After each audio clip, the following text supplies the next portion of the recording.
And But no candidate wants the thing that would probably be the most successful tool in order to make China a peer partner rather than a competitor. Yeah, That's a because key difference. the TPP would force China to abide by these rules, or else they would significantly lose trading power to, Singapore and to Taiwan and to the Philippines and to Japan, where stuff Exactly. would start to move in there. It's like creation and trade from China to there. So instead of TPP, the Trump administration entered bilateral negotiations with the Chinese that were handled incredibly poorly.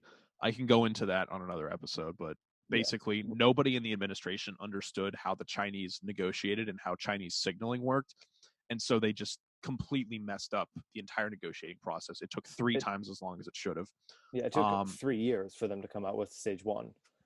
And stage 1 was a disaster. Okay, not only did it have concessions for every single fossil fuel industry, and I mean literal concessions, it was almost impossible for China to keep up with the concessions. So like $200 billion of agricultural products, specifically milk, specifically dairy and soy, China hadn't been consuming at that level ever. So why are they buying all this stuff from us that they don't need? It was literally a political concession. Also, they had to spend, it was 120 billion, I think, on fossil fuels. We didn't need to force China to buy to give ExxonMobil $120 billion. Why did that have to happen? And on top of it all, it didn't do anything really to address intellectual property theft. No. It didn't force China to change the way that it's policing international intellectual property theft. And it gave China the one thing that it's been really hoping. It gave China the one thing that it's been really hoping for, and that's liquid access to our financial markets. So now we can send our